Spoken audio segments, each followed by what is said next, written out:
Funding al-Shabaab, how aid money ends up in terror groups' hands. The murderous al-Qaeda affiliate al-Shabaab is making millions of dollars each year by exploiting foreign aid money sent to Somalia by the very Western nations who are trying to eliminate the terror group.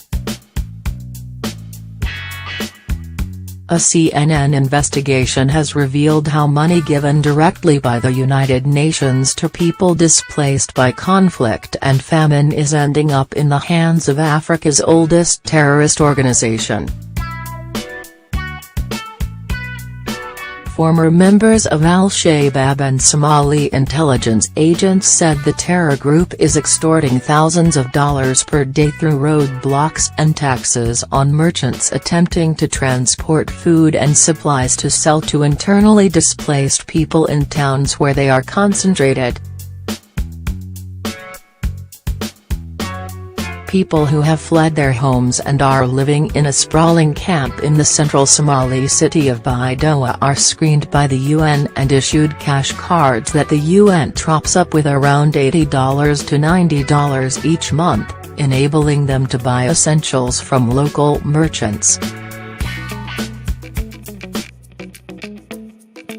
UN officials say this direct payment system will avoid distorting local markets by flooding them with free food, and relieve the UN of the burden of running food convoys that are vulnerable to attacks and theft.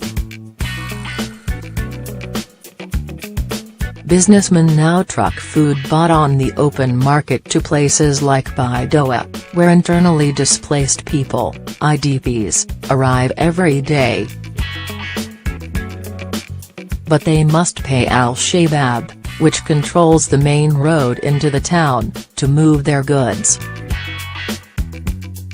Former members of the terror group and Somali intelligence agents said that tolls taken from trucks and other vehicles at just 2 al-Shabaab roadblocks on Somalia's busiest road raked in thousands every day. The UN has estimated that a single roadblock generated about $5,000 per day on the road to Baidoa.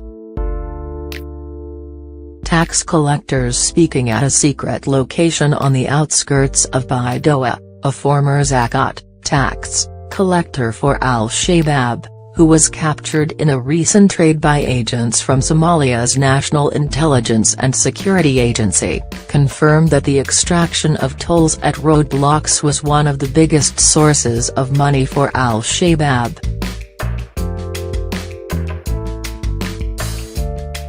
The two biggest sources were the road to Baidoa and the main artery which connects the capital Mogadishu with the agriculturally rich Lower Shabelle region. The gouging is more subtle today than it was in the early 1990s, when local warlords deliberately starved hundreds of thousands of Somalis in order to profit from international aid money. Scenes of mass death on the streets of Baidoa in 1992 provoked the United States to lead a multinational UN-backed military intervention in the same year. In Baidoa back then, a truck known as the Death Bus collected around 100 bodies a day, all of them skeletal from starvation, from the dusty streets of the town every morning.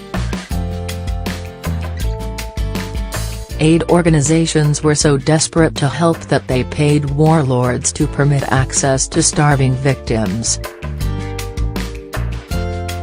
Until Western nations intervened, the warlords worked to sustain the famine in order to keep the aid money flowing into their coffers, effectively exploiting desperate people to turn a profit.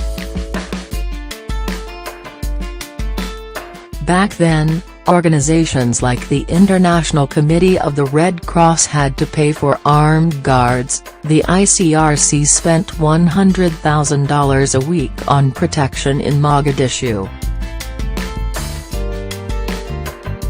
The money went into the hands of mere gangsters, not international terrorist organizations, who are less forgiving when their debts go unpaid.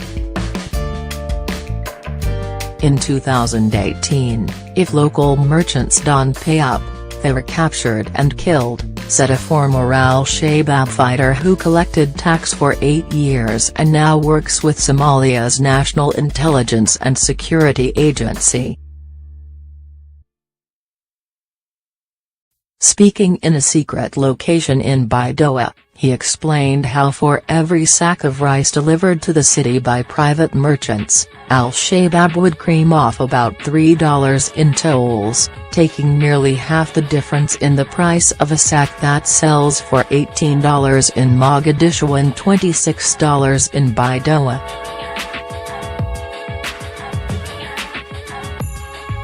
On top of that, the merchants are then forced to pay an annual tax to al-Shabaab, even in towns and cities that are not under the group's control, like Baidoa and Mogadishu.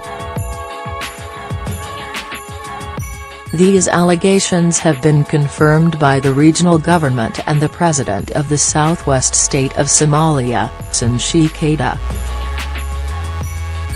Michael Keating, the UN's head of country, acknowledged the scam but said that most of the foreign aid still reached its intended destination.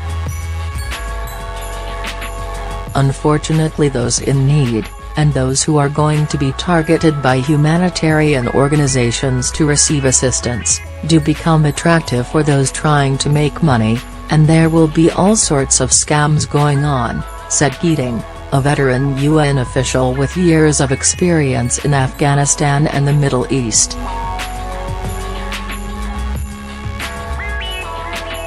To deny it is happening would be wrong, but I think to take examples of it happening, and to say the whole response is like this, would be a gross misrepresentation of what is going on.